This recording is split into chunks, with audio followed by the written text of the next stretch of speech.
Shalom, shalom à tous, gloire à Jésus. Est-ce que quelqu'un est dans la joie ce matin? Est-ce que quelqu'un aime le Seigneur Jésus ce matin? Est-ce que quelqu'un est vivant ce matin? Que le nom de Jésus-Christ soit béni. Alléluia. Shalom à tous, je vous salue dans le nom de Jésus.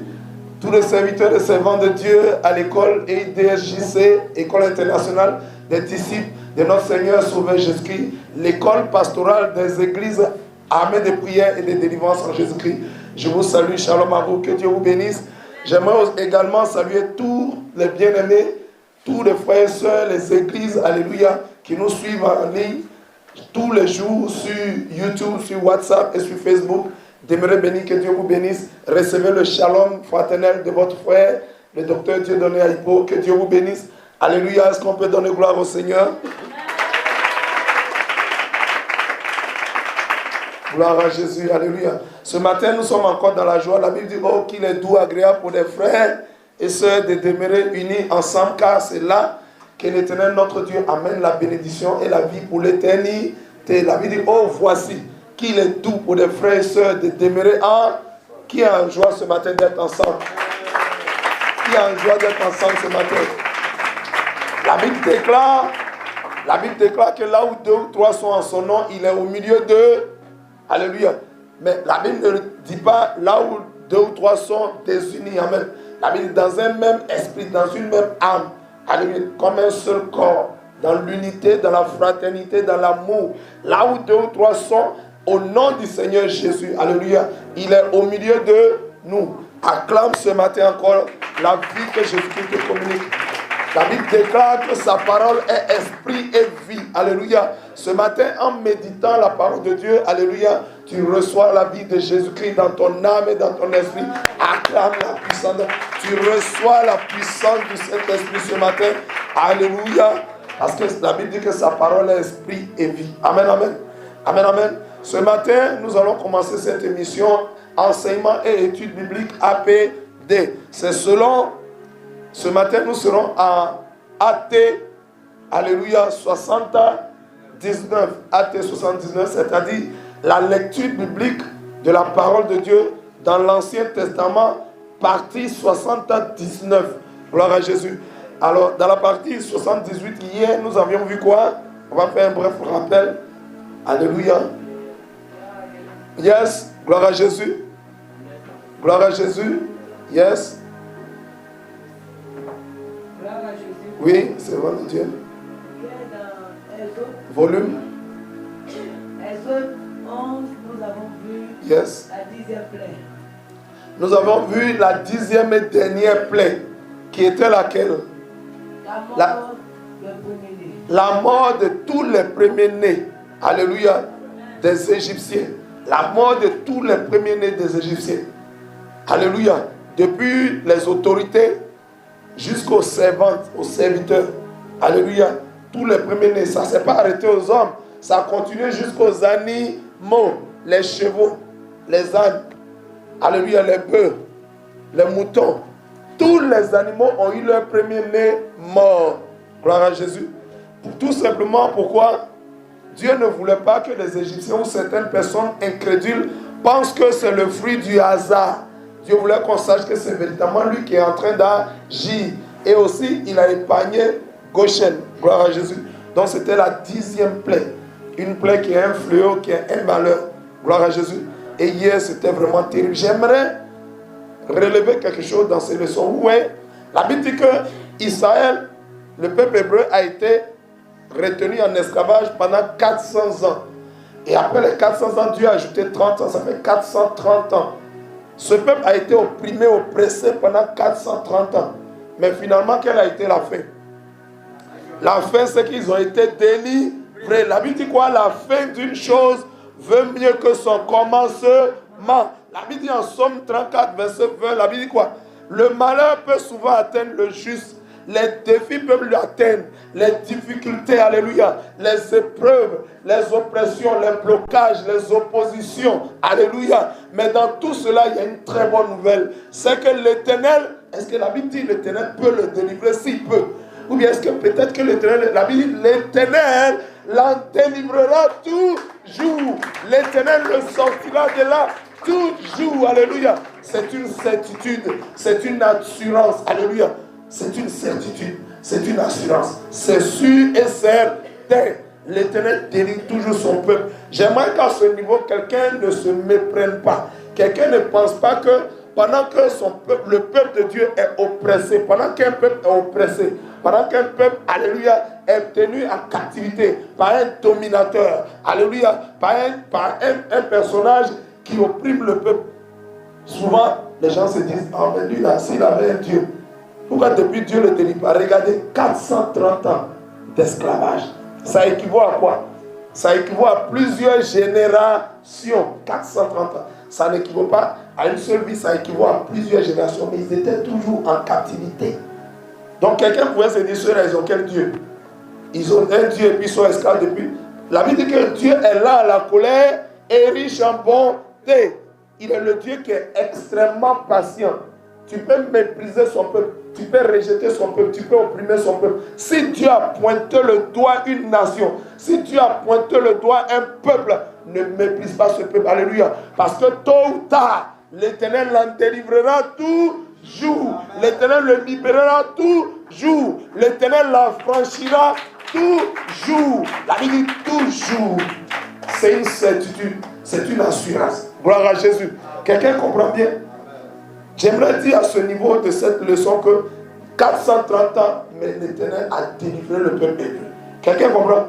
Donc que quelqu'un ne se dise pas, oh, ceux-là ils n'ont pas de Dieu. Regarde, depuis je domine sur eux, je les écrase. Alléluia. En fait, la Bible dit quoi?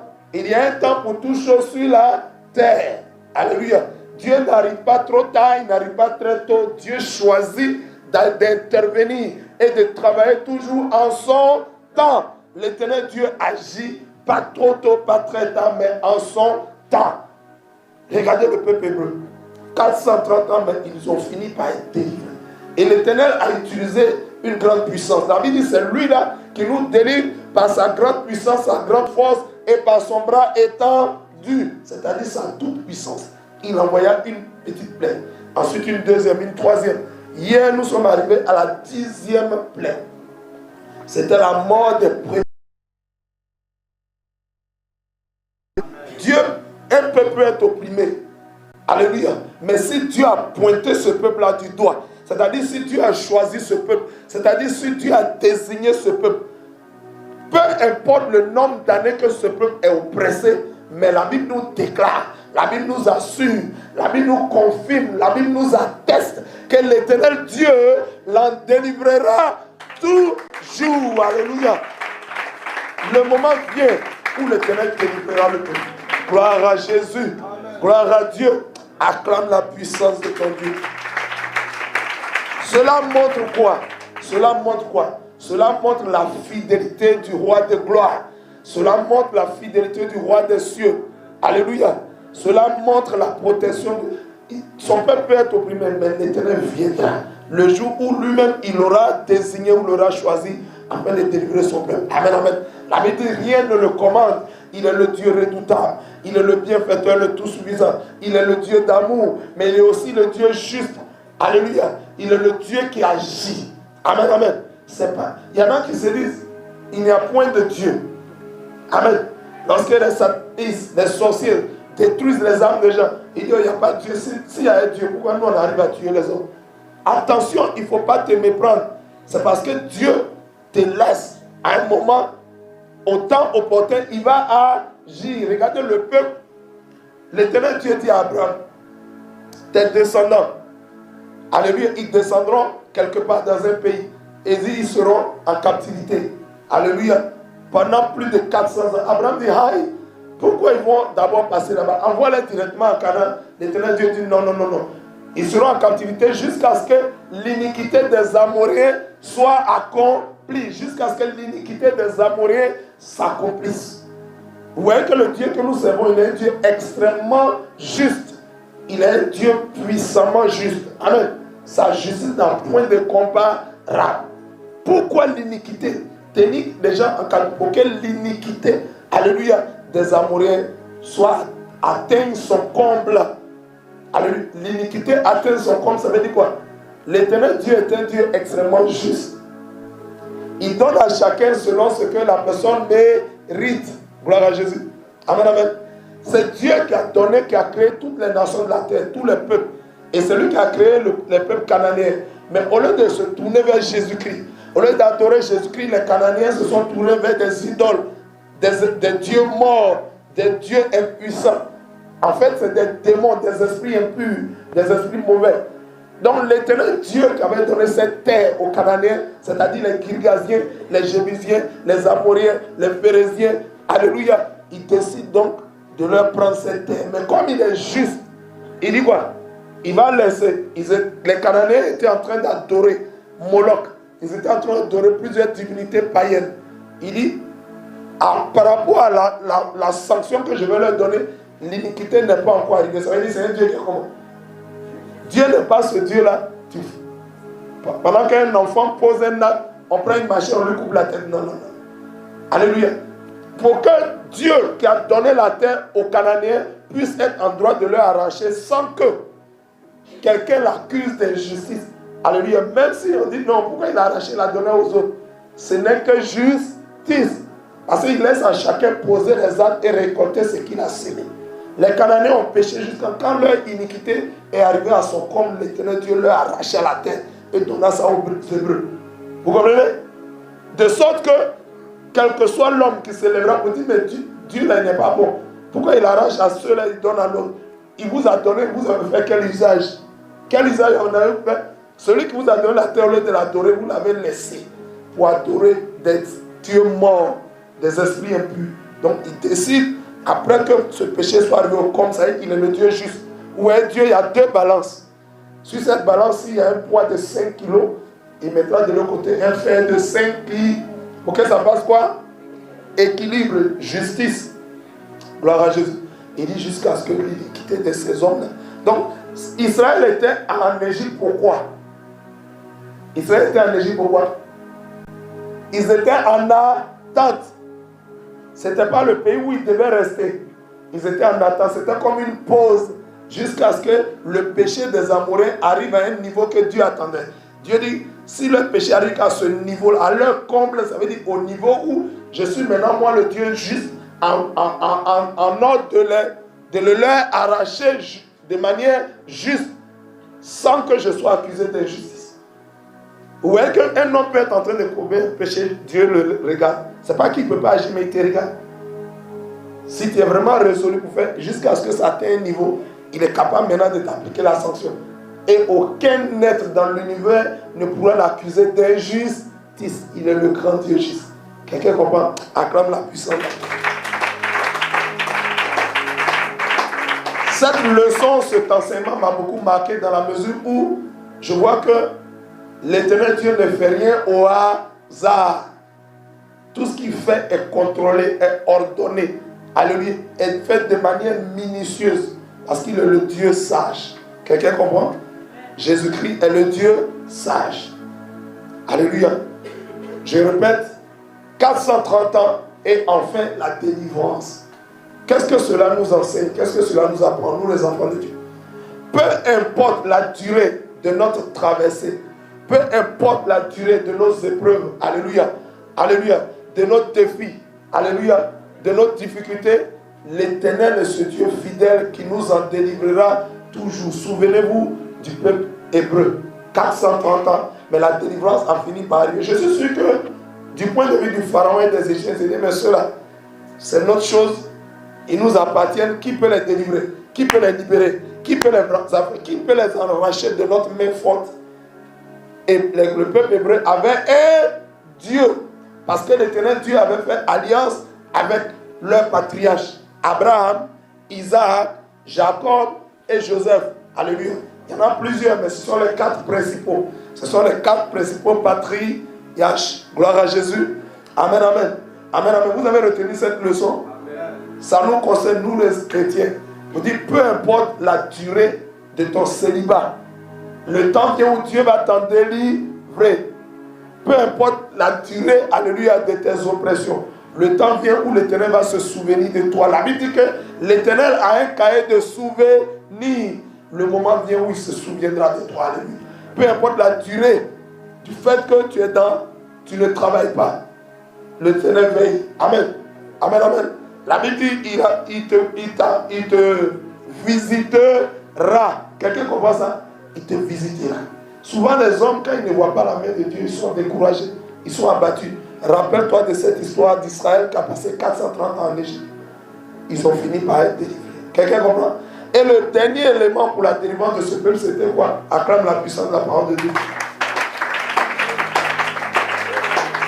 Avec Dieu, ce n'est pas le début qui compte, c'est la fin qui compte. Avec Dieu, la récompense, avec Jésus-Christ, la récompense se trouve au bout. Donc si dans ta marche, si tu ne vas pas jusqu'au bout, est-ce que tu verras la récompense? Tu ne peux pas voir ça. Si tu abandonnes en chemin, est-ce que tu verras la récompense? Est-ce que tu verras la récompense? Non. Alléluia. Si tu t'arrêtes en si bon chemin, est-ce que tu verras la récompense? Si tu sors, est-ce que tu verras la récompense? Il faut que tu restes dans le... Tu acclames la puissance de la parole. Quelle autre leçon? Très bien. Oui. Quelle autre leçon? Très bien. Alléluia.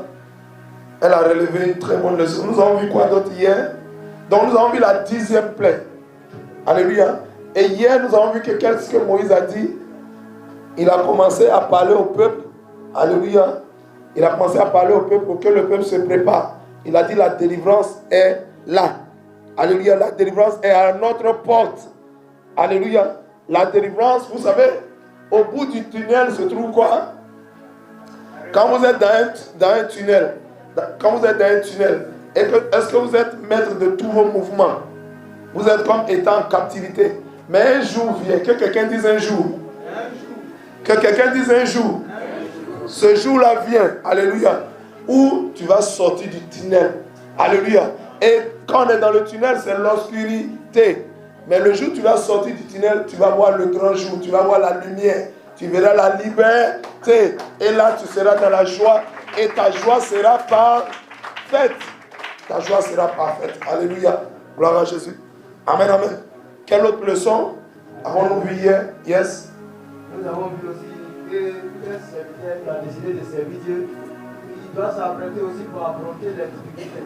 Quelqu'un qui a décidé de servir Dieu, il doit s'apprêter aux épreuves et aux difficultés. Les épreuves pour nous les chrétiens, ça représente quoi? Les épreuves pour nous représentent un temps de formation. Alléluia. Les épreuves pour nous, c'est comme un tremplin. C'est-à-dire ce quoi nous passons afin d'atteindre notre objectif. Les épreuves, les difficultés pour un chrétien, pour un enfant de Dieu, alléluia, c'est comme l'appât, c'est comme un appât, alléluia, par lequel nous pouvons atteindre le gros poisson. Quelqu'un comprend? Amen, amen. Pour un enfant de Dieu, les difficultés, c'est comme une bénédiction sans laquelle on ne peut pas atteindre la gloire. Quelqu'un comprend? Le chrétien ne devrait pas avoir peur des difficultés. Il ne devrait pas avoir peur des épreuves. Alléluia. Il ne devrait pas avoir peur même de la souffrance, de l'humiliation. Amen, amen. Amen, amen. Jésus a dit, si on m'a fait ça à moi, vous aussi, vous allez passer par là. Si le maître est passé par là, les disciples aussi expérimenteront cela. Gloire à Jésus. Allons-y rapidement. Quelqu'un d'autre? On a donné le principe. Bon, ok. Il n'y a plus de leçons? Oui, vas-y. Nous avons vu aussi que le diable n'a pas accès à nos pensées. Le diable, nous avons vu hier que le diable n'a pas accès à nos pensées, oui. Mais le diable n'a pas, un enfant de Dieu, le diable n'a pas accès à ses pensées. Mais le diable a accès à ce qui lui appartient en nous, dans nos pensées. Alléluia. Si nos pensées sont corrompues par des principes démoniaques, alléluia, le diable aura accès à nos pensées. Sinon, un véritable enfant de Dieu, le diable n'a jamais accès à ses pensées. Amen, amen. Ça veut dire quoi? Ne mets pas dans ta tête des mauvaises pensées. Des pensées de convoitise, des pensées de luxure. Alléluia. Si tu as ce genre de pensées, le diable aura accès à tes pensées. Le diable n'a pas accès à nos pensées, mais il a accès à ce qui lui appartient dans nos pensées. Gloire à Jésus. Oui. Gloire à Jésus. Nous avons aussi dit que la colère ne couche pas. Oui. La colère ne se couche pas. On a dit que la colère ne se couche point sur notre... Que le soleil ne se couche point sur notre colère. La Bible dit aussi que la colère de l'homme ne saurait accomplir la justice de notre Dieu. Gloire à Jésus. Alléluia. Amen, amen. Amen, amen. Oui. On a aussi vu hier que la mort des premiers-nés de l'Égypte préfigurait la chute du pharaon et de son empire. Très bien. Alléluia. Nous avons vu que la mort des premiers-nés préfigurait derrière la chute du royaume du pharaon. En fait, c'était la fin du royaume du pharaon. Amen.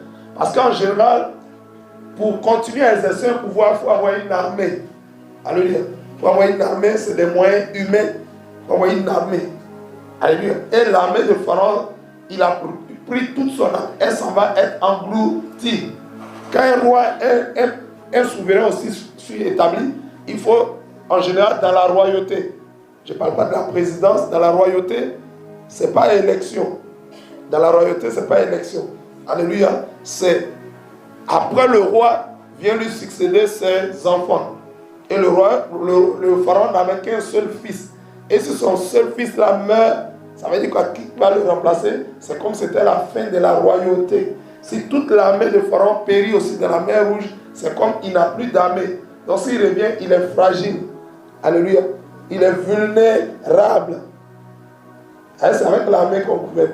Si tu donnes l'ordre qu'il n'y a pas d'armée, qui va obéir? Gloire à Jésus. Oui, allons-y, dernier rappel. Très bien. On a dit aussi que tant que nous faisons la volonté de Dieu, notre vie est cachée en elle. Acclame la puissance de la parole de Dieu. Gloire à Jésus. Nous avons aussi dit que aussi longtemps que nous restons attachés à Christ, aussi longtemps que nous restons attachés à Jésus, nous restons accrochés à Jésus, comme lui-même il nous l'a dit, alléluia, alléluia, nous sommes cachés en lui. Si tu veux être caché en Jésus, laisse Jésus prendre la première place, parce que dans tous les cas, elle lui revient. Amen, amen. La première place revient à Jésus. Comme l'a dit Apocalypse 1, verset 8, Apocalypse 2, verset 18 et Apocalypse 22, verset 13. La Bible dit quoi? Je suis le premier. La première place revient de droit à Jésus-Christ de Nazareth. Amen. On ne doit pas lui disputer ça. Si un chrétien, un enfant de Dieu, un serviteur de Dieu, se met en avant, qui met Jésus derrière, il n'est pas du tout caché en Christ. Alléluia.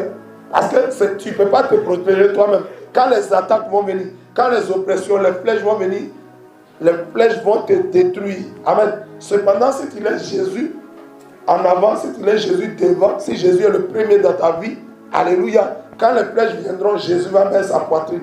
Et comme flèche ne peut pas traverser Jésus, alléluia, donc tu seras sain et sauf. C'est comme le blanc, le jaune de l'œuf. Le jaune de l'œuf est caché dans le blanc. Pour pouvoir atteindre le jaune de l'œuf, il faut d'abord ôter, il faut d'abord détruire le blanc d'œuf. Or, personne, tant que tu es caché en Jésus, personne ne peut détruire Jésus. Alléluia. Parce qu'il est le Dieu Tout-Puissant. Alors tu es totalement en sécurité. Acclame la puissance de la parole. Donc nous avons vu ça hier aussi. Amen, amen. Gloire à Jésus. Quelqu'un comprend bien? Dernière leçon. On va commencer. Amen. Yes. Nous pouvons aussi tirer une très grande leçon de la vie du serviteur Moïse. Vu tous les obstacles par rapport à la défense du peuple d'Israël, nous avons vu qu'il était endurant, il était persévérant, il était patient, il était beaucoup quelqu'un rempli de foi, et jusqu'à ce que Dieu permette la défense de son peuple. Gloire à Jésus. Effectivement. Donc Moïse, la Bible dit que Moïse était un homme fort patient. Amen. Amen, amen. Un homme qui est fort patient, il y a patient. Un peu patient, il y a fort, il y a très patient. Et il y a fort patient. Quelqu'un comprend? Moïse faisait partie de ceux qui sont fort patients. C'est-à-dire qu'il a dépassé le degré normal de la patience qu'un homme peut manifester. Gloire à Jésus. Acclamons le roi de gloire. Donnons gloire à Dieu. Yes. Moi, c'est une question. Yes. C'est au sujet du mot ténèbres.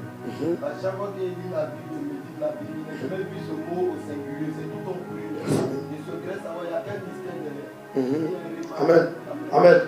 Les ténèbres, oui. Parce que, pourquoi la Bible parle des ténèbres au pluriel et non au singulier? Gloire à En fait, les ténèbres symbolisent les œuvres, alléluia, Vous pouvez prendre Jean 10. Vous allez voir pourquoi la Bible met toujours, la Bible n'est pas jamais d'une ténèbre, la Bible pas des ténèbres. Toujours. C'est toujours au pluriel. Alléluia. À cause des œuvres, les œuvres du diable. Jésus a dit quoi? Jean 10. C'est un symbole. Le voleur ne vient que pour voler, dérober, c'est ça? Dérober, voler, c'est la même chose. Il vient pour ensuite égorger. Et il vient pour quoi enfin? Détruire. C'est les trois grandes œuvres du monde des ténèbres. C'est les trois catégories d'œuvres du royaume de l'ennemi. Voler. Voler les bénédictions. Voler les étoiles. Voler la destinée. L'avenir, le devenir. Alléluia. Égorger. Alléluia, ça veut dire quoi? Égorger, c'est ôter la vie et détruire. Égorger, ôter la vie, détruire, c'est renverser tout, gâter tout. Le monde des ténèbres n'est que destruction. Et là encore, c'est plusieurs. Amen. Donc, la Bible parle toujours des ténèbres parce qu'il n'y a pas, le diable n'exerce pas seulement une œuvre. Regardez, Jésus dit, moi je suis le bon berger. Je donne ma vie pour mes brebis. Une seule grande œuvre, c'est quelle œuvre? Donner sa vie pour ses brebis. L'amour, toute l'œuvre de Dieu est caractérisée par l'amour.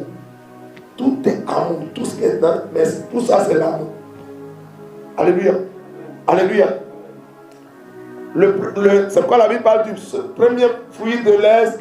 Il parle pas des fruits de l'Est, il parle le fruit de l'Est. Il n'y en a qu'un seul, c'est l'amour, dans lequel il y a plusieurs éléments. Et c'est l'amour. Cependant, au niveau de l'ennemi, il y en a plusieurs pour détruire. La multiplication de la destruction. Voler, égorger et détruire. Acclame la puissance de la parole. Gloire à Jésus, c'est bon. On va commencer la lecture biblique. Nous prenons Exode, Acte 79. Ça correspond à Exode, chapitre 12. Et nous lisons. Prenez vos Bibles, s'il vous plaît.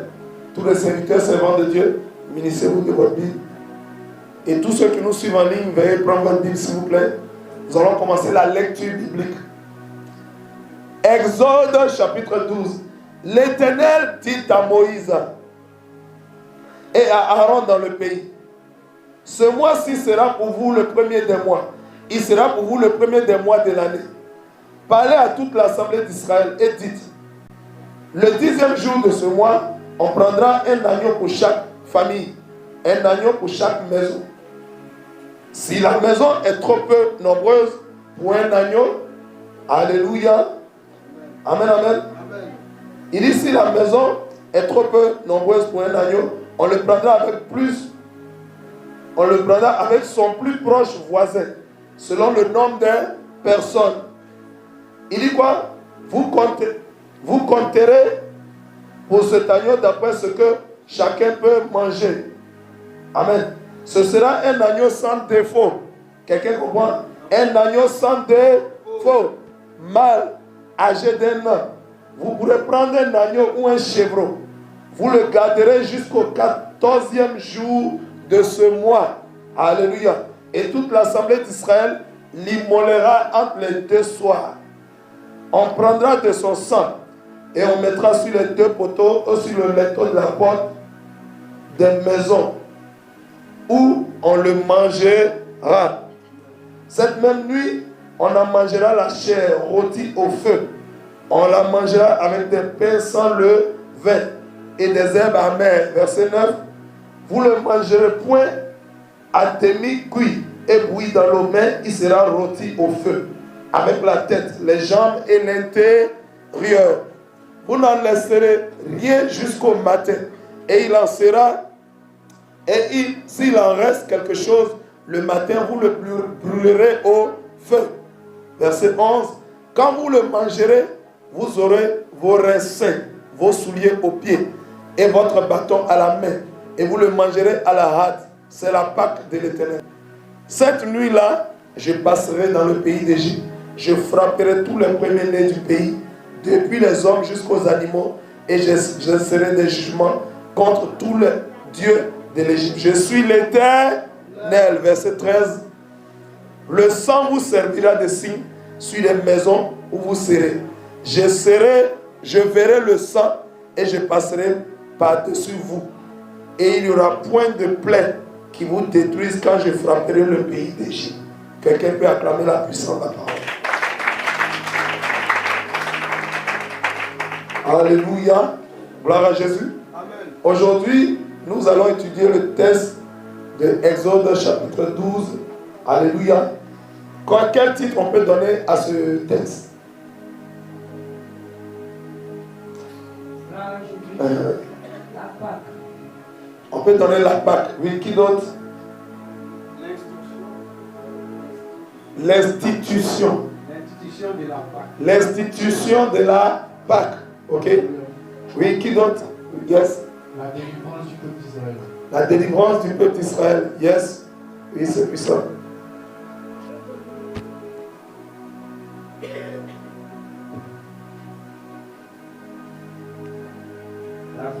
La commémoration de la Pâque.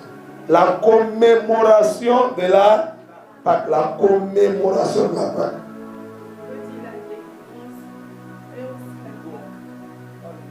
On peut dire quoi? La délivrance Hein? et la Pâque. La délivrance et la Pâque. Gloire à Jésus. Amen, amen. Oui, yes. On peut aussi dire que le commandement de la Pâque. Le commandement de la Pâque. Oui. Allons-y, homme de Dieu. Le commandement, l'origine de la Pâque. On peut aussi dire l'origine de la Pâque. Acclamer le Seigneur pour toutes ses propositions. C'est exact. Amen. L'origine de la Pâque, l'institution de la Pâque. Instituer, c'est, alléluia, établir la chose. Gloire à Jésus. Amen, amen. Donc, on peut donner ces différents titres. C'est juste. La vie de l'Éternel dit à Moïse et Aaron dans le pays d'Égypte: ce mois-ci sera pour vous le premier des mois. Sera pour vous le premier des mois. Vous voyez, l'Éternel dit quoi? Ça c'est quoi? C'est la parole de Dieu. La parole de Dieu. La parole de Dieu, nous devons faire quoi par rapport à la parole de Dieu? Nous devons obéir à la parole de Dieu. C'est qui parle? C'est Moïse qui parle? C'est un homme qui parle? C'est l'Éternel Dieu qui dit. Il dit: ce mois-ci sera pour vous le premier des mois. Et il insiste, il répète. Il dit: il sera pour vous le premier des mois de l'année. Il parlait de qui ici? Dieu parlait de qui? Il parlait de son peuple. Aujourd'hui, le peuple de Dieu, c'est qui? Nous qui? Nous sommes qui? Les chrétiens, les disciples de Jésus-Christ. L'église de Jésus-Christ, le corps du Christ. Gloire à Jésus. Donc quand l'Éternel dit ça, il parle à son église. Il dit: ce mois-ci sera pour vous le premier des mois. Vous avez dit quoi tout à l'heure? Le titre, c'est la Pâque. Alléluia. Pour nous, église de Jésus-Christ, la Pâque, alléluia, a un grand symbole. C'est un grand symbole. C'est une grande signification. Pour nous, Dieu nous dit le premier de notre mois. Est-ce que Dieu dit ici le premier de notre mois, c'est janvier? Dieu n'a pas dit le premier des mois des chrétiens. Il parle du peuple de Dieu. Les païens peuvent prendre comme premier des mois janvier. Pour nous, le premier des mois, ce n'est pas janvier. Quelqu'un comprend? Gloire à Jésus. Est-ce que quelqu'un comprend très bien? Alléluia. Acclame la puissance de la parole de Dieu. Le peuple hébreu était symbolisé comme le peuple de Dieu, le peuple de l'Éternel, le peuple de Jésus-Christ. Et aujourd'hui, le peuple de Dieu, ce sont les disciples de Jésus qu'on appelle aujourd'hui des chrétiens. Alléluia. Alléluia. Et les chrétiens ils sont dans l'église. Ça veut dire quoi? L'Éternel est en train de nous parler du calendrier grégorien. Alléluia. Lorsqu'on parle du calendrier grégorien, c'est le calendrier du pape Grégoire XIII qui a établi depuis 1582 un calendrier. Alléluia. Ce calendrier s'appelle le calendrier solaire. Un calendrier solaire, il est basé sur le mouvement de la terre autour du soleil. Et c'est 12 mois. Ça commence par janvier et ça se termine en décembre. J'aimerais dire à quelqu'un, Jésus nous dit ce matin, l'Éternel, ton Créateur, te dit quoi? Il dit: ce mois-ci sera pour toi le premier des mois. Il sera pour toi le premier des mois de l'année. Ça veut dire quoi? Pour le peuple de Dieu, qui sont aujourd'hui des chrétiens, le premier de notre mois n'est pas janvier. Gloire à Jésus. Amen, amen. C'est-à-dire, nous ne fonctionnons pas selon le calendrier grégorien. Lorsqu'on parle du calendrier grégorien, c'est le calendrier de Grégoire. Grégoire, c'est qui? C'est le pape Grégoire XIII qui en 1782 a institué un calendrier. Mais avant le calendrier grégorien, ce qui était en chose qui fonctionnait, c'était le calendrier julien. Le calendrier julien. Le calendrier julien fit 45 avant Jésus-Christ. Amen. Et ce calendrier-là, gloire à Jésus, c'est l'empereur Jules César qui a établi ce qu'on appelle le calendrier julien. Mais le calendrier grégorien, c'est celui sous lequel nous sommes présentement. Alléluia. Amen, amen. Le calendrier qui s'articule en 12 mois. C'est-à-dire, qu'est-ce que Jésus nous dit ici? Nous sommes encore sous le calendrier grégorien, mais nous ne fonctionnons pas selon le calendrier grégorien. L'église de Jésus ne fonctionne pas selon le calendrier de Grégoire. L'église du pape Grégoire XIII. L'église de Jésus fonctionne selon le calendrier hébraïque. Alléluia. Le calendrier hébraïque, alléluia, c'est ce calendrier qui commence par le mois de Nissan. Le mois de Nissan, c'est le mois des épis. Quand on parle des épis, c'est la récolte. Alléluia. Qui concerne le mois de mars ou le mois d'avril. C'est-à-dire que ça concerne la Pâque. Alléluia. Et lorsqu'on célèbre la Pâque, c'est le premier mois des chrétiens. Alléluia. Donc nos premiers mois ne commencent pas en janvier pour se terminer en décembre. C'est pourquoi vous verrez que les églises armées de prière, nulle part dans le monde, les églises armées de prière ne fêtent le 31 décembre. Vous voyez que certaines églises, le 31 décembre, ils font la traversée. Parce que selon eux, 31 décembre, c'est la fin de leur année. Or, nous, les chrétiens, les disciples de Jésus, voici notre Dieu qui nous a commandé ici que ceci sera le premier mois de votre année. Le premier mois de notre année, c'est la Pâque. Gloire à Jésus. Amen, amen. C'est le début de l'année chrétienne, l'année ecclésiastique. Amen, amen. Et ça se termine avant la fin de la Pâque. Donc, vous voyez, c'est pourquoi vous n'allez voir nulle part dans une église armée de prière, c'est-à-dire les églises APD, fêter le 31 décembre, ou bien le 31 décembre, faire veiller de traversée. Est-ce que vous n'avez pas vu ça à l'armée de prière? Vous n'avez pas vu que le 31 décembre, les églises APD ont fait veiller pour faire traverser? Quelqu'un n'a pas vu ça? C'est quelqu'un a vu qu'il lève la main. Vous savez pourquoi on ne fait pas ça? Parce que ce n'est pas la fin de notre année. Selon la parole de notre Créateur, selon la parole du Dieu que nous servons.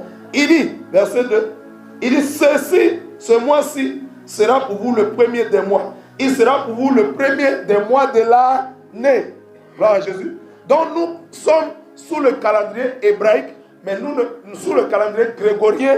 Nous sommes sous le calendrier grégorien, mais nous ne fonctionnons pas selon le calendrier grégorien.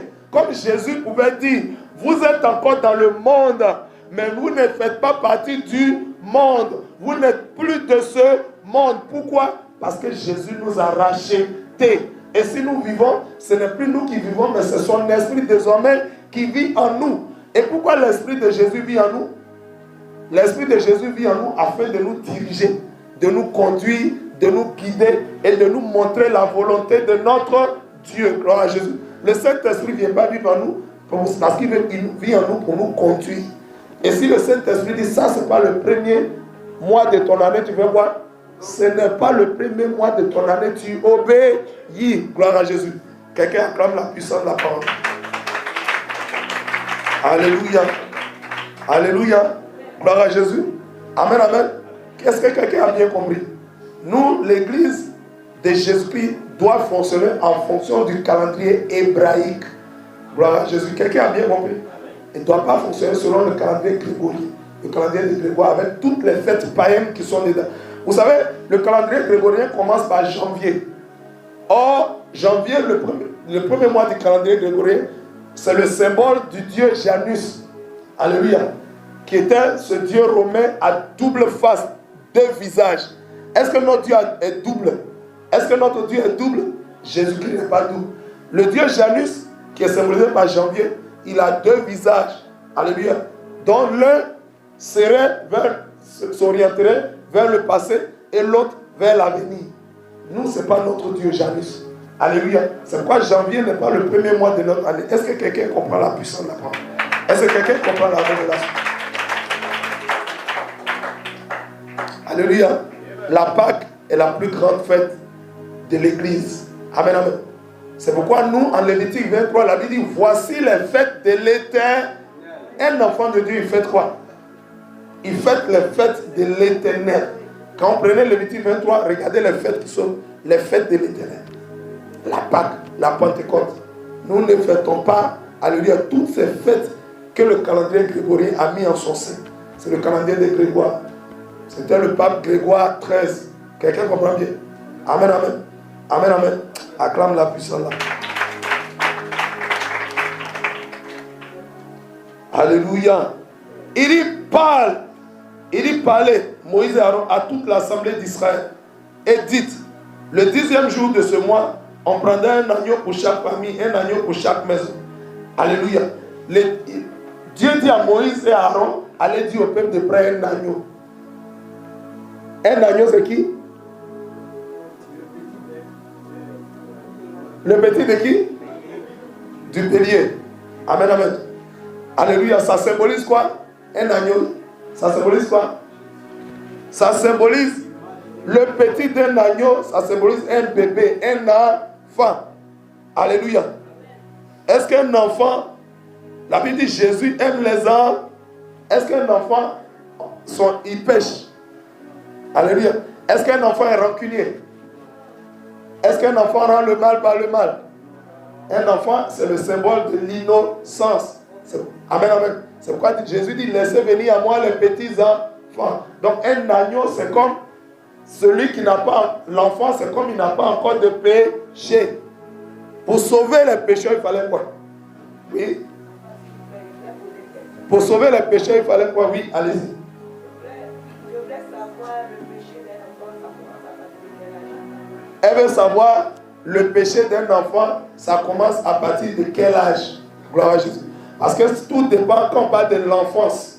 Amen, amen. Ça commence à partir de quel âge? Il n'y a pas d'âge. Il n'y a pas d'âge. Alléluia. Il n'y a pas d'âge en tant que tel pour dire que bon, à partir de tel âge, l'enfant, son péché est maintenant pris en compte. Amen. La Bible a parlé de quoi en Genèse par rapport à Adam et Ève, que Dieu considérait à l'origine comme des enfants. Il a dit quoi?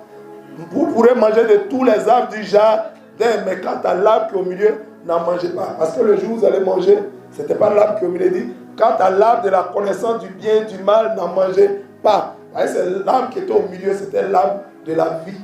Amen. Donc dit l'arbre qui consiste à connaître le bien et le mal, il ne faut pas toucher le jour. Tu mangeras, tu mourras. On meurt pourquoi? Le salaire du péché, c'est la mort. Donc, si à partir de la connaissance du péché, du bien et du mal, on peut mourir, alléluia, ça veut dire que c'est compté. Un enfant, dès lors, tant qu'il est dans l'innocence, tant qu'il ne sait pas, il n'y a pas de problème. Mais quand il commence à connaître que ce qu'il fait, c'est mal, et cependant, il le fait, alléluia, ses péchés sont pris en compte. Vous savez que dans la croissance d'un enfant, il y a des moments où l'enfant commence à savoir que ce qu'il fait là, ça c'est bien, et ça c'est mal. S'il le fait, allez, il a péché. Quelqu'un comprend? C'est pourquoi Adam et Ève, ils étaient déjà adultes. Amen. Mais Dieu considérait qu'ils étaient toujours comme des enfants. Parce qu'ils ne connaissaient pas entre le bien et le mal. C'est pourquoi la Bible déclare que si un homme sait ce qui est mal, alléluia, et qu'il le fait, il commet un péché. Si tu sais ce qui est mal et que tu le fais, tu commets un péché. Gloire à Jésus. Il y a plusieurs manières de savoir que ça c'est péché. Il y a plusieurs manières de savoir. Soit tu connais la loi ou la parole, soit ta conscience te dit, la conscience dit ça là c'est mal. Et puis la conscience c'est la voix de Dieu en nous. Amen, amen. C'est pourquoi quand Jésus a dit à la femme adultère, il a dit si quelqu'un parmi, il a dit aux pharisiens, aux juifs, aux chefs religieux qui voulaient la lapider, si quelqu'un n'a jamais péché dans quel l'ancien, leur conscience a commencé à les accuser. Amen, amen. Leur rappeler chacun individuellement son péché. Ils se sont tous, ils s'en sont allés, ils sont partis. Gloire à Jésus. Donc, il n'y a pas d'âge en tant que tel pour dire que non, l'enfant a dit tel âge, non. Quand il prend conscience, véritablement, et qu'il continue dans le mal, ses péchés sont comptés. Amen, amen. Amen, amen. Acclame la puissance de la parole. Oui. Je veux savoir aussi, un enfant qui est initié de sa mère, il a depuis le temps qu'il pratique la sorcellerie. Elle parle d'un enfant qui est initié dans la sorcellerie depuis le ventre de la mère. Amen. C'est pourquoi vous voyez, comment on appelle ça? Un enfant qui est initié depuis le ventre de la mère. Alléluia. Il fait quoi? Il sort, il pratique la sorcellerie. Il sort pour manger les âmes. Il sort pour tuer les gens. Amen, amen. Amen, amen. Tu dis quoi? Elle demande, acclamons la puissance de la parole de Dieu. Amen, amen. Amen, amen. Gloire à Jésus. Ça dépend. C'est-à-dire que dès lors que j'aimerais vous demander, est-ce que sortir de son corps, est-ce que c'est l'œuvre de Dieu? La Bible ne parle pas de sortir de notre corps. La Bible parle de quoi? Ravi en esprit. Sortir de son corps, c'est pratiquer la sorcellerie. Et pratiquer la sorcellerie, c'est quoi? C'est péché ou c'est pas péché? J'aimerais d'abord dire que l'enfant qui naît, nous descendons de qui? Adam et Ève. Alléluia. Pourquoi Dieu a dit à Joseph, il ne faut pas connaître Marie jusqu'à ce elle ait son premier fils? Pourquoi Dieu a dit ça à Marie? Pourquoi Dieu a dit ça à Joseph? Alléluia. Parce que l'homme, alléluia, l'homme, nous naissons depuis le péché du premier homme. Tous les hommes qui naissent, nous naissons pécheurs. Quelqu'un comprend? Depuis le péché d'Adam et Ève. Quand le premier homme a péché, tous ceux qui descendent de ce premier homme sont pécheurs. Sans avoir personnellement même commis un acte, déjà même tu es pécheur. Parce que tu descends d'un sang pécheur. C'est pourquoi Dieu a dit à Joseph, il ne faut pas toucher Marie. Parce que si Joseph touchait Marie, la sémence de Joseph est comment? Souillée par le péché. Donc s'il connaissait Marie, Jésus allait naître pécheur. Il a dit, il ne faut pas la toucher. Amen. Donc déjà, dans un premier temps, quand tout enfant qui naît, puisque nous sommes descendants d'Adam, c'est pourquoi Adam est le premier homme. On dit le premier Adam. C'est pourquoi Dieu a mené un deuxième Adam. Le premier Adam a péché, Dieu envoya le deuxième Adam pour racheter les péchés de l'humanité. Donc tout homme qui naît d'Adam est déjà pécheur. Gloire à Jésus. Vous avez vu Lévi? Lévi a eu 3 fils. Gershom, Kehat et Merari. Amen, amen. Mais Kehat et Merari, Aaron et Moïse et Myriam qui sont descendus de Amram, qui descend de Kehat, il avait déjà par son père Lévi. Amen, amen.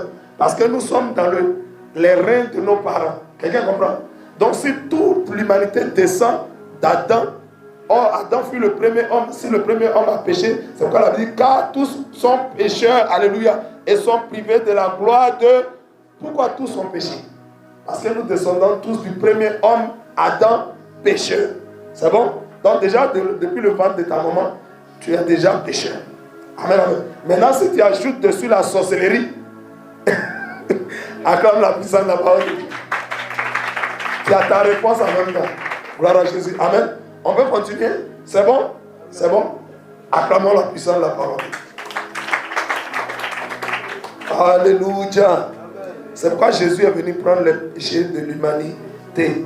Donc, Dieu dit à Moïse, dis-leur de prendre un agneau. Un agneau, c'est le petit d'une brebis. C'est le symbole de l'enfance, l'innocence. Amen. Amen, amen. L'enfance, l'innocence. Gloire à Jésus. Amen, amen. Puisque c'est l'homme qui a péché, qui devait porter le péché des hommes? Un cabri?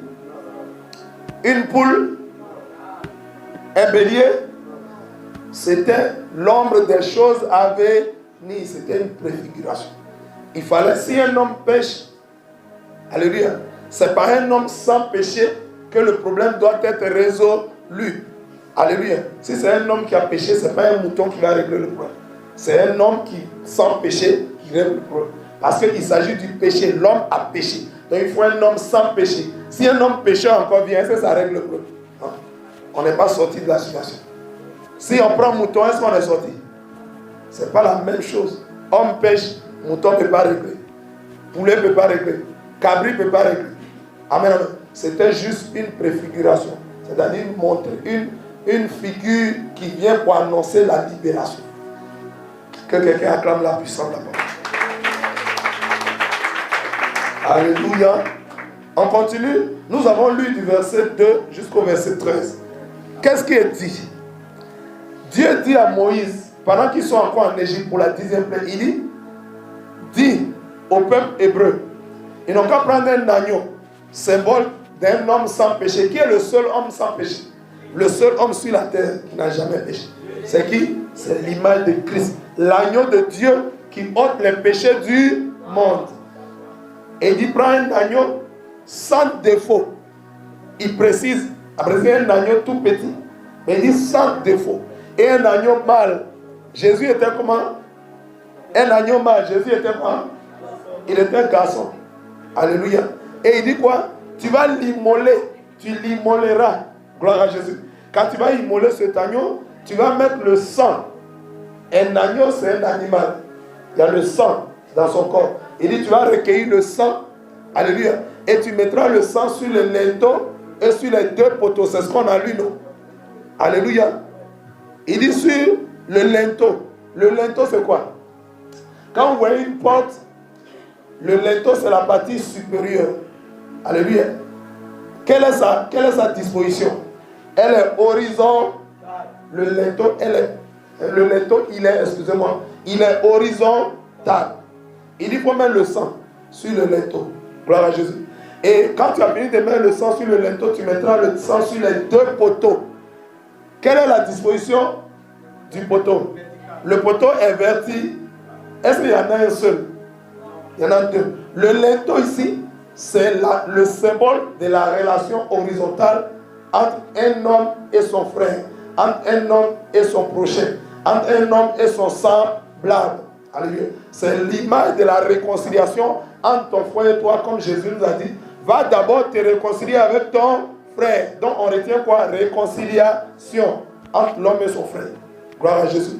Ensuite, les 2 poteaux, c'est symbole de quoi? Pourquoi le linteau, il est seul? Pourquoi on dit le linteau? Parce qu'il appartient à chaque homme de se réconcilier avec son frère. Non? Le linteau, c'est relation horizontale. Chacun individuellement doit se réconcilier avec son frère. Alléluia. Maintenant, les 2 poteaux, pourquoi il y en a 2? À partir du chiffre 2, on peut parler de plusieurs. Ça veut dire quoi? La relation verticale, c'est du bas vers le haut. Qui est en bas? Qui est en haut? Nous les hommes, nous sommes en bas. Nous sommes les représentants de Dieu sur la terre. Maintenant, qui est en haut? C'est Dieu. C'est l'image de la réconciliation, alléluia, de chaque homme avec son Dieu. Or, nous les hommes, nous sommes nombreux. C'est pourquoi le poteau, il y en a 2. C'est-à-dire, tous les hommes doivent se réconcilier avec Dieu. Il y a encore quel mot qui est retenu ici? La réconciliation. Oui, lorsqu'il y a une réconciliation verticale et une réconciliation horizontale, c'est le symbole de la croix. La croix, c'est la plus grande marque d'amour de Dieu. C'est le Dieu tout-puissant qui se fait homme pour descendre. Le Dieu tout-puissant se fait homme. Il descend pour se réconcilier avec les hommes. C'est le symbole de la croix. Linteau et poteau, c'est le symbole. Acclame la puissance de la parole. Dieu est en train de nous dire, tous les hommes, chaque homme doit se réconcilier avec lui. Mais chaque homme aussi doit se réconcilier avec son frère, avec sa soeur. C'est ce que Jésus a fait. Quand Jésus est venu, il a été mis à la croix. Il a été cloué à la croix. C'est le plus grand acte d'amour de Dieu. Alléluia. Le plus grand acte, c'est la nature de Dieu. La croix. Alléluia. La croix, c'est la solution que Dieu a apportée à l'humanité. Donc, Moïse était en train de dire ici au peuple hébreu qu'on va se réconcilier avec Dieu. Pourquoi? La 10e plaie symbolise quoi? Nous sommes toujours à la 10e plaie. C'est la prophétie, alléluia, l'annonce de la mort de tous les premiers-nés. C'est de tous les premiers-nés d'où? Tous les premiers-nés d'Égypte. Qui habitait l'Égypte? Les Égyptiens sont en Égypte. Et aussi les Hébreux habitent Goshen, qui est l'Égypte. Goshen aussi, c'est l'Égypte. Or, le décret de mort a été envoyé sur toute l'Égypte, contre les habitants de l'Égypte, contre les dieux de l'Égypte. Gloire à Jésus. Même contre les animaux de l'Égypte. Amen, amen. Donc, ça devait toucher tout le monde. Maintenant, l'Éternel dit, quant à vous, mon peuple, prenez le sang d'un agneau, alléluia, mettez sur le linteau et sur les 2 poteaux. Gloire à Jésus. Amen, amen. Et quand je vais venir, Alléluia. Je vais passer. Amen, amen. Et on dit quoi ici? L'institution de la Pâque. La Pâque veut dire quoi alors? Quelqu'un a dit tout à l'heure. J'aimerais dire que la Pâque vient de Pessah. En hébreu, quand on dit Pessah, ça veut dire quoi? Pessah veut dire passer outre. Passer outre signifie passer au-dessus. Passer par-dessus. Regardez, lorsqu'un fléau vient, le fléau vient pour faire quoi? Pour bénir, pour nourrir. Le fléau vient pour faire quoi? Pour détruire, pour tuer. Mais le fléau vient. Mais quand vous avez le sang sur le linteau, sur les deux poteaux de votre porte, qu'est-ce que le fléau vient? Le fléau fait quoi? Il passe au-dessus. Ça veut dire quoi? Ça ne vous atteint pas.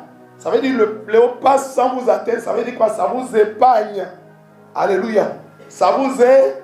Allons-y. Ça vous épargne, ça ne vous touche pas. Le verbe épargner signifie quoi? Épargner, ça veut dire quoi? Acclame la puissance de la parole. Donc la Pâque symbolise quoi? Ça signifie passer outre, passer au-dessus, ne pas toucher, oui. La Pâque signifie passer au-dessus. Passer au-dessus. Épargner quelqu'un, épargner ça veut dire ne pas faire de mal à quelqu'un, le laisser en vie. Éviter de faire entrer le malheur chez lui. Le malheur n'entre pas. Gloire à Jésus. Quelqu'un comprend? Oui, la Pâque. Donc quand nous voyons ainsi, quand Dieu parle de la Pâque, ça signifie quoi? Oui. Selon moi, la place de la délivrance. Donc la Pâque annonce la délivrance. Et qui parle de délivrance parle de quoi? Quand tu es délivré, tu es en liberté. Donc la Pâque annonce la délivrance. La Pâque, c'est la délivrance, c'est l'image, le symbole de la délivrance. C'est aussi l'image de la liberté. Gloire à Jésus. Amen, amen. Pessah. Que quelqu'un acclame la puissance de la Pâque. Le fleuve destructeur vient. Il va atteindre toutes les maisons de l'Égypte. Mais il va épargner toutes les maisons qui sont marquées par le sang. Qu'est-ce que cela symbolise? Cela symbolise que toutes les fois où un peuple ou des hommes célèbrent la véritable Pâque. Je ne parle pas de Pâquinou. Je ne parle pas de Pâquinou. Pâquinou, précision. Pâquinou ne vient pas de notre Dieu. Alléluia. Il semblerait que Pâquinou, ça veut dire nous-mêmes notre Pâque. Tu ne veux pas célébrer la Pâque de Jésus, mais tu veux célébrer pour toi-même. Toi, tu es qui? Jésus, il est qui? Il est Dieu. Mais toi, tu es homme. Tu veux célébrer ta Pâque. Alléluia. Est-ce que la Pâque de l'homme est supérieure à la Pâque de Dieu? Ce qui vient de l'homme, est-ce qu'on peut comparer ça à ce qui vient de Dieu? Regardez la Pâque des hommes. Quand tu vas là-bas, on dit non, c'est une fête de retrouvailles. Toi, tu laisses pour Jésus. Là, tu dis, je suis chrétien, mais comment? C'est la Pâque. Il y a le fait Pâque qui nous aime pas. Si tu te dis chrétien, que tu t'en fais Pâque nous, tu n'es pas enfant de Dieu. C'est une fête païenne. En fait, c'est la photocopie que le diable a trouvée pour la vraie Pâque. Quand tu vas là-bas, on va dire non, c'est une fête de retrouvailles. On va cotiser pour construire le village. C'est faux. C'est pour aller se retrouver là-bas, alléluia, entre les anciens amis, les anciennes maîtresses, les anciennes go, les anciens gars. Alléluia. C'est retrouver. Ça veut dire quoi? La vie passée est dépassée. Tu t'en vas encore pour renouveler ça. Et là où il y a le péché, et là où il y a le péché, le diable règne là. Et là où le diable règne, la sorcellerie va régner. Alléluia. C'est là-bas on va te désigner. Tu seras le prochain à être abattu. Alléluia. Abandonne pas qui nous. Et viens fêter la vraie Pâque du Seigneur. Acclame la puissance. Gloire à Jésus. La Pâque qui nous est une contrefaçon de la vraie Pâque du Seigneur. Comme aujourd'hui le diable cherche à créer des contrefaçons pour la Pâque. Il y a des Pâques qui mettent S à la fin. On dit la Pâque, il n'y a pas S. Alléluia. Il crée des Pâques. C'est une seule Pâque. Jésus est notre Pâque. Alléluia. Jésus-Christ est notre Pâque. Donc, j'aimerais dire, tous ceux qui célèbrent la véritable Pâque, en réalité, ils annoncent la mort de Jésus. Regardez, pour qu'on puisse prendre du sang, pour mettre sur le linteau, est-ce que le sang se promène comme ça? On peut trouver du sang partout. On prend ça où? On prend le sang où? Dans un animal. Mais est-ce que l'animal même te donne son sang et puis il t'en va et puis lui il s'en va? Il faut le tuer. Donc ça préfigure la mort. Gloire à Jésus. de l'animal. Mais toi qui as péché, et l'animal qui n'a rien fait, c'est un animal innocent, et on le tue. Alléluia. Vous voyez, c'est l'image de qui? Jésus-Christ de Nazareth. Jésus qui n'avait aucun péché, c'est lui qui a été tué pour que le monde soit sauvé. Moïse est venu délivrer le peuple hébreu de l'esclavage. Mais nous, Jésus est venu mourir, alléluia, pour prendre le péché de toute l'humanité. Jésus est notre Pâque. Acclame la puissance. Donc, regardez les Hébreux en ce temps-là, ils ont célébré la première Pâque. Et pendant qu'ils célébraient la première Pâque, en réalité, ils étaient en train d'annoncer la mort du Seigneur Jésus-Christ sans le savoir. Alléluia. Toutes les fois où tu célèbres la vraie Pâque, tu es en train d'annoncer la mort du Seigneur. Alléluia. Acclame la puissance de la parole de Dieu. Gloire à Jésus. Amen, amen. Amen, amen. Vous savez, notre Dieu, la Pâque donc symbolise quoi? Épargner. Alléluia. La délivrance, la liberté. Alléluia. Symbolise aussi, alléluia, symbolise aussi, oui. La restauration. Symbolise aussi, d'abord, un nouveau départ. Acclamons le Seigneur. Un nouveau départ, un nouveau commencement. Alléluia. Une nouvelle vie. À quel niveau avons-nous la nouvelle vie? Gloire à Jésus. C'est à partir de la nouvelle naissance qu'on accepte Jésus, qu'on reçoit Jésus. Donc la Pâque, alléluia, annonce la délivrance, annonce la liberté, annonce la mort de Jésus, alléluia, qui nous communique la vie. Elle annonce un nouveau départ. Quand le peuple sortait de l'Égypte, hier on a dit ça, le peuple hébreu sort de l'Égypte. Ils n'avaient pas d'armée. Alléluia. Ils n'avaient pas d'organisation en tant que telle. Amen, amen. Mais quand ils vont sortir, ils vont commencer une nouvelle vie. Ça sera pour eux un nouveau départ, un nouveau commencement, une nouvelle vie. Gloire à Jésus. Donc ça symbolise spirituellement la nouvelle naissance. En Jean 3:3, lorsque Nicodème a rencontré Jésus, qu'est-ce que Jésus lui a dit? Jésus lui a dit, c'est pas ça qui compte. Tu peux être docteur de la loi, tu peux être un chef religieux, tu peux aller à l'église tous les jours, mais si jamais tu n'es né de nouveau, si tu n'es né d'eau et d'esprit, tu ne peux voir le royaume des cieux. Sans la nouvelle naissance, nul ne peut voir Dieu. Amen, amen. Donc la Pâque ici symbolise aussi le nouveau commencement, le nouveau départ, la nouvelle vie. Alléluia, la nouvelle naissance. Et aussi ça symbolise la restauration. Le peuple qui était esclave va devenir un nouveau peuple. Dieu va le restaurer. D'esclavage, ils vont venir à la liberté. Donc la Pâque symbolise aussi la restauration. Acclame la puissance de la Pâque.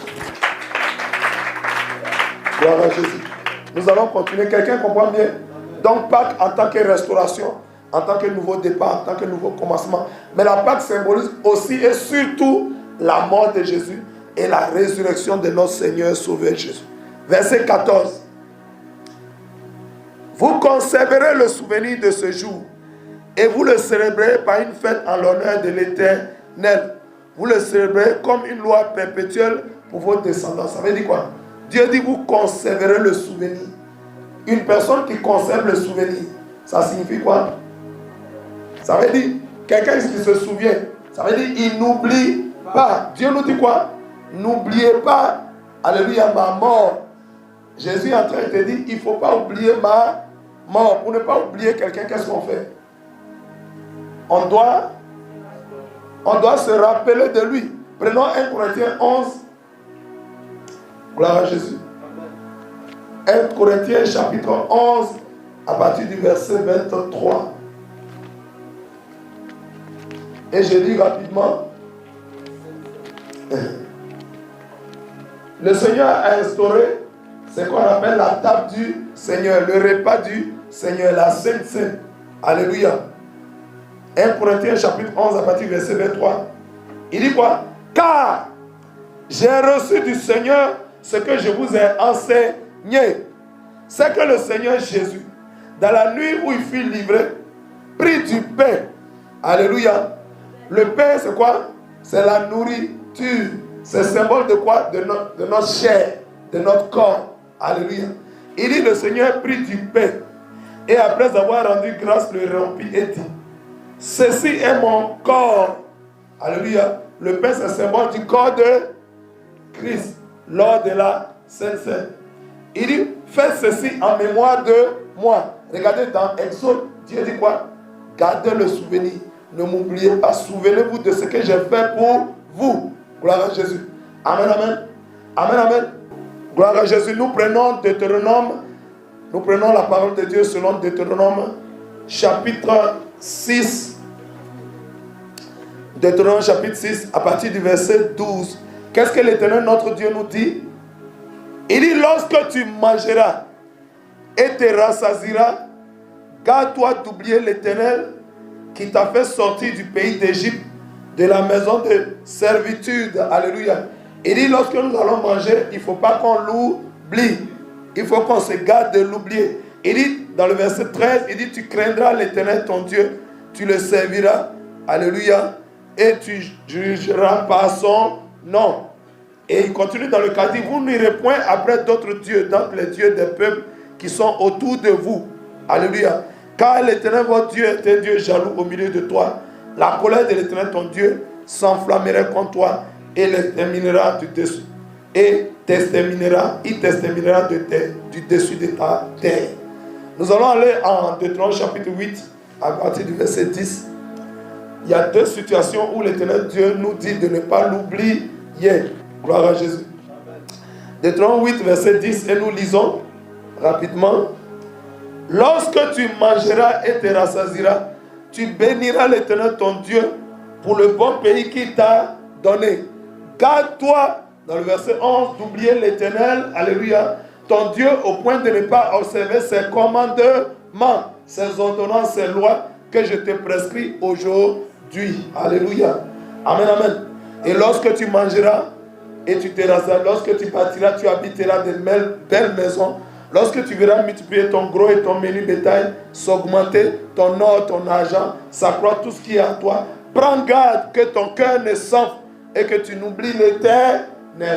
Quelqu'un comprend? Vous voyez donc la Sainte Seine, l'Éternel Dieu a institué la Sainte Seine pour qu'on puisse se souvenir de la mort de Jésus. Alléluia. Il a institué la table du Seigneur, le repas du Seigneur, pour qu'on se souvienne toujours de lui. Retournons avec l'apôtre Paul. Retournons à 1 Corinthiens 11 avec l'apôtre Paul.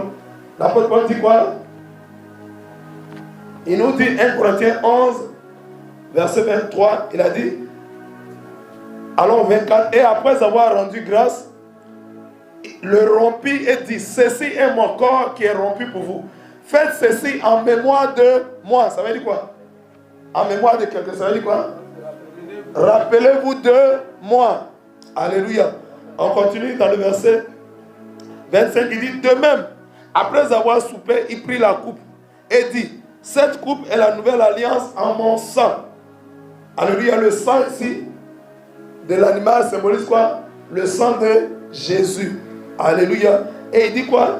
Il dit, la nouvelle alliance en mon sang. Faites ceci en mémoire de moi toutes les fois où vous en boirez. Alléluia. Vous voyez, depuis Exode, il y avait déjà, Dieu a déjà, alléluia, préfiguré notre Seigneur Sauveur Jésus-Christ, son sacrifice. C'est-à-dire quoi? Sa mort et sa résurrection. C'est l'image de la Sainte Seine. C'est quoi Dieu dit de prendre cela afin de nous souvenir de sa mort et de sa résurrection. Quelqu'un comprend? Acclame la puissance de la parole. Gloire à Jésus-Christ de Nazareth. Amen, amen. Vous savez, par la Pâque, la Bible dit quoi? Dieu nous délivre. Il nous délivre de quoi? Tu vas prendre Colossiens 1, verset 13. Colossiens, rapidement, allons-y. Colossiens, chapitre 1,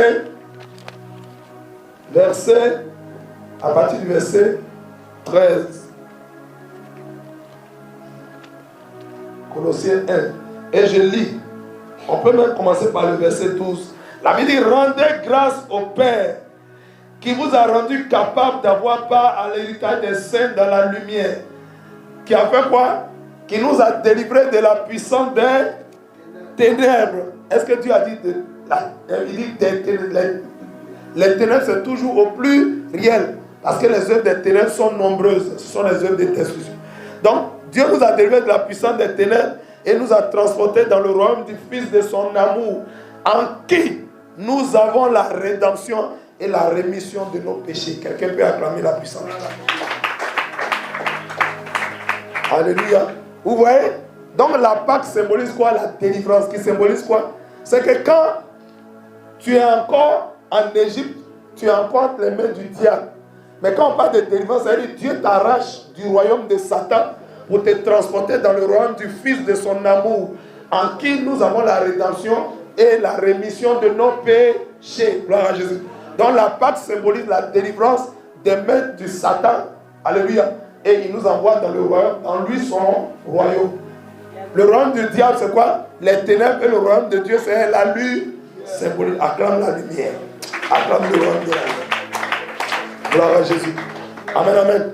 Quelqu'un a bien compris? Amen. Donc, vous voyez, nous allons nous arrêter là pour aujourd'hui. Nous allons nous arrêter à... Nous nous sommes arrêtés au verset 14. Nous allons commencer aujourd'hui Exode 12 et nous nous sommes arrêtés au verset 14. Alléluia. Amen, amen. Quelles sont les leçons que nous avons tirées aujourd'hui? Gloire à Jésus. Dans le verset 14, il me dit, vous conserverez le souvenir de ce jour. Vous le célébrez par une fête en l'honneur de l'Éternel. Vous le célébrez comme une loi perpétuelle pour vos descendants. Pendant 7 jours, vous mangerez des pains sans levain. Dès le premier jour, il n'y aura plus de levain dans vos maisons. On va voir ça demain. Leçon. Leçon d'Exode 12. Aujourd'hui, nous avons parlé de la Pâque. La Pâque signifie quoi? La Pâque symbolise quoi? La Pâque préfigure quoi? Le texte est long, il est bourré de leçons. Donc nous allons le continuer de voir. Oui. Pâque d'abord, on a parlé de Pâque en tant que Pessah. Ça veut dire quoi?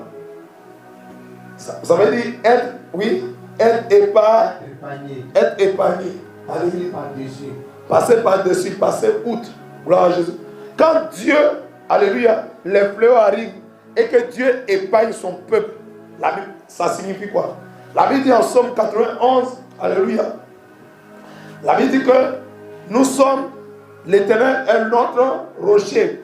Il est le bâton, alléluia, qui nous sécurise. Lorsque les fléaux viennent, 1000 peuvent tomber à notre droite, 10 000 à notre droite, mais nous ne serons pas à...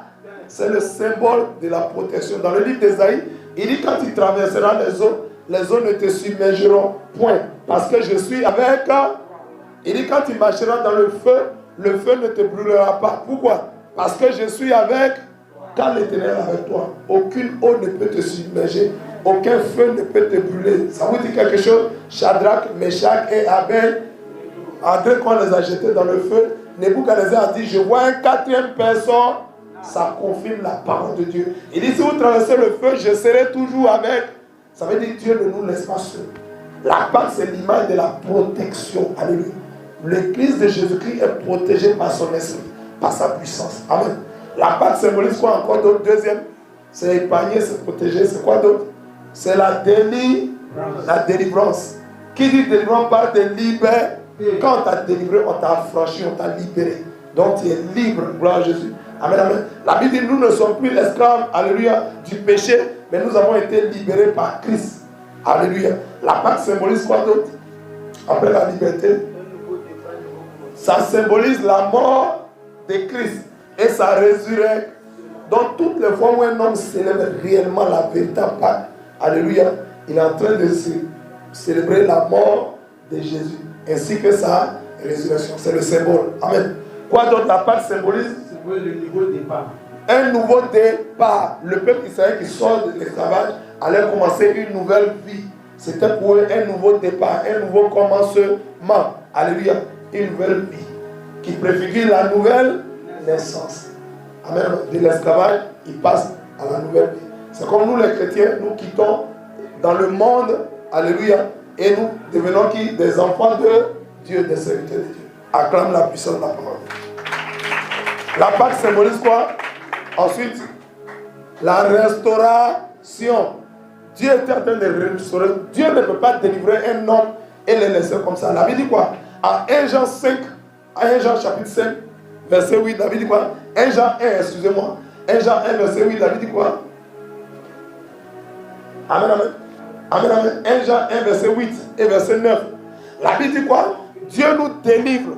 La Bible dit, si nous disons que nous n'avons point de péché, la vérité n'est point en nous. Mais si nous confessons nos fautes, l'Éternel Dieu nous délivre de nos péchés. Alléluia. Alléluia. Ah, quelqu'un ne comprend pas. Acclame le Seigneur.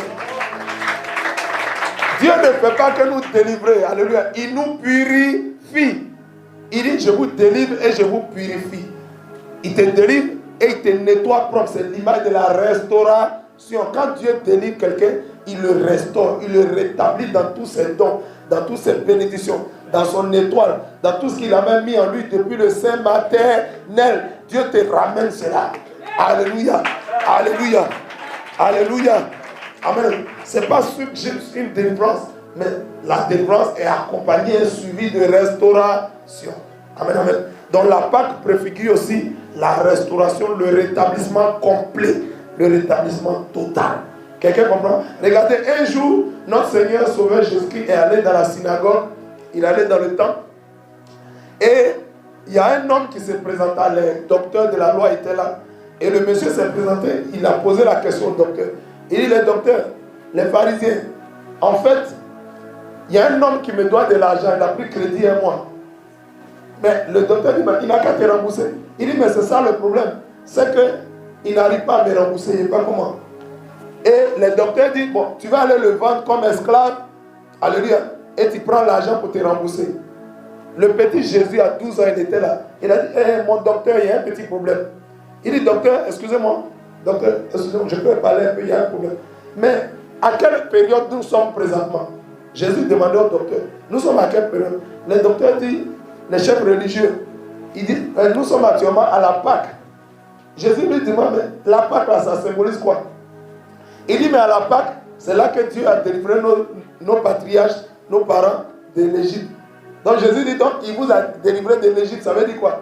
Il dit, ça veut dire qu'il nous a libérés, il nous a affranchis. Jésus dit, aïe, et vous trouvez normal, à un temps de libération, d'affranchissement, toi Dieu t'a libéré, et toi tu conseilles à quelqu'un d'aller vendre son frère comme un esclave. Le docteur dit, ah, le pharisien dit, le petit là, il pose des questions. Le Seigneur l'a enseigné, il dit, aïe, la Pâque c'est la liberté, c'est la délivrance, c'est la libération. S'il vient te dire, il faut lui dire, ah, il faut patienter jusqu'à ce qu'il te paye. Amen. C'est ce que tu devais lui dire. Mais toi, tu es un chef, on vient te poser une question, quelqu'un me doit, il ne veut pas payer. Tu dis, il faut le mettre en prison. Jésus dit, ah, nous sommes à quelle période? Nous sommes à la Pâque. Actuellement, tu es là, dans le temps, tu es en train de célébrer la Pâque. Et tu conseilles à quelqu'un d'aller vendre son frère comme un esclave. Quand Jésus a dit ça, tous les docteurs étaient étonnés parce qu'il était un jeune garçon, alléluia, qui avait un tel enseignement. Jésus était ce docteur-là qui enseignait les docteurs. Il était celui-là, alléluia. Il dit, je ne suis pas venu abolir la loi, mais je suis venu l'accomplir. Ça veut dire, je suis venu vous donner le vrai sens. Alléluia. Quelqu'un, ton frère te doit et il n'arrive pas à payer. Est-ce qu'il ne veut pas payer? Tu as dit, il ne peut pas payer, il n'arrive pas à me payer. Qu'est-ce qu'on fait? Il est dans l'impossibilité, il est dans l'incapacité de te rembourser. Qu'est-ce qu'on fait? Qu'est-ce que Dieu conseille à son église? Alléluia. Donnez un micro, papa. Gloire à Jésus. Qu'est-ce que la Bible nous conseille? Quand ton frère te doit, il n'arrive pas à te payer. Souvenez-vous de la parabole du roi. Et oui, allons-y. Tu lui, acclamons la puissance de la parole de Dieu. Oui, allons-y, papa, répétez. On lui remet la dette. Acclamez la puissance de la parole de Dieu.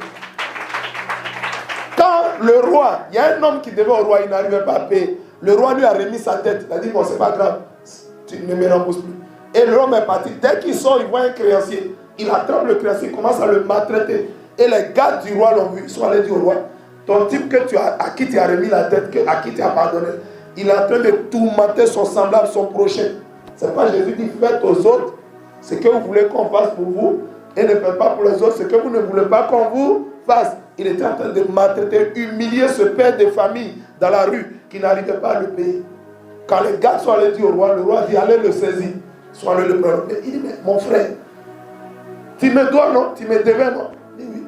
Mais je te il dit, mais pourquoi tu maltraites ton frère? Il dit, non, je voulais l'encaisser pour venir te rembourser. Il dit, comment tu peux encaisser, venir me rembourser, puisque je t'ai déjà remis ta dette? Il dit, prends cadeau. Donc pourquoi tu encaisses encore? Selon vous, pourquoi ce monsieur encaissait? Est-ce que c'était pour venir payer le roi? On t'a déjà remis là, on dit prends, cadeau, c'est pour toi. Si tu as eu l'argent, prends, il ne faut plus me rembourser. Ce que l'homme de Dieu a dit, c'est la vérité. Quand notre frère nous doit, en principe, il doit nous payer. Mais quand il n'arrive pas à nous payer, qu'est-ce qu'on devrait lui faire? Quand la remise de la dette, c'est quoi? C'est l'image et le symbole de quoi? De la liberté, de la libération. C'est l'image de la compassion, de l'amour. Amen, amen. Amen, amen. C'est l'image de ce que Jésus a fait pour nous. Qui peut payer la dette de ses péchés? Aucun homme dans l'univers ne peut payer la dette de ses péchés. C'est pourquoi Jésus s'est fait homme. C'est pourquoi Dieu est devenu homme pour venir payer la dette. Parce qu'on ne pouvait pas payer. Alléluia. Il nous a remis sa canne. Gloire à Jésus. Quelqu'un d'autre. Quand nous on a péché, Jésus est venu payer. Est-ce que tu as payé? Est-ce que tu as payé? Quand tu as péché, est-ce que tu as payé? Qui a payé pour toi? C'est Jésus qui a payé. Ça veut dire que quand on ne paye pas, ça veut dire qu'on t'a remis ta dette. Amen, amen. Donc quand Jésus est venu dans le temple, il attendait à ce que le docteur dise que bon, s'il n'arrive pas à payer, soit tu pries pour lui, tu patientes, ou bien même mieux, il faut lui remettre sa dette. Quand quelqu'un te doit, ou bien tu patientes, quand tu vois qu'il ne peut pas payer, tu peux lui remettre ta dette. Si tu lui remets ta dette, qu'est-ce que tu auras? Quand tu remets la dette, on va aussi remettre ta dette. Ce que l'on fait, on lui fera aussi ce qu'il a fait. Donc si tu veux qu'on te remette ta dette chaque fois, il faut aussi pardonner aux autres. Il faut aussi remettre la dette. C'est un enseignement sur l'amour de Dieu. Le véritable amour. Quelqu'un comprend? Quand Jésus a dit, tu trouves normal qu'à un moment de libération, de délivrance, on a qu'à vendre quelqu'un comme esclave. Quand on vend quelqu'un comme esclave, on fait quoi? On renouvelle l'esclavage. On ramène, pendant que tu es en train de nous libérer d'esclavage, toi tu amènes ton frère en esclavage. Tu es en train de renouveler. Alléluia. Tu es en train de restaurer l'état d'esclavage. Pourtant, en principe, quand Dieu a libéré les Hébreux, il y a eu des Hébreux qui sont restés. Il les a tous libérés. Maintenant, toi tu viens encore les remettre, tu deviens comme qui? Qui avait cette pensée de ramener les esclaves délivrés en arrière? C'est le dominateur, c'est Pharaon. Amen. Donc libère le dictateur, libère ton frère plutôt que de le rendre à nouveau esclave. Quand Jésus a donné l'enseignement, les docteurs de la loi étaient surpris. Quel est ce jeune garçon qui maîtrise comme ça la parole de Dieu? Il donne des solutions puissantes. Jésus est la parole. Jésus est la solution. Acclame la puissance de Jésus. Amen, amen. On va s'arrêter là pour aujourd'hui et nous allons continuer demain par la grâce de notre Seigneur. Acclame la puissance de la parole de Dieu. Nous allons prier. Père de gloire, merci pour tous les enseignements.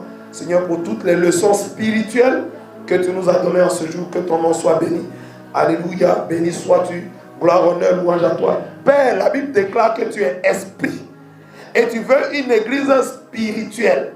Et tu veux des enseignements spirituels. Tu dis ta parole est esprit. Alléluia. C'est pourquoi tu es venu pour nous donner le vrai sens de ta parole. Alléluia. Qui est le sens spirituel, le sens profond de ta parole. Que la gloire et l'honneur te revienne au nom puissant de Jésus. Quelqu'un dit Amen. Shalom à tous. Que Dieu vous bénisse. À demain.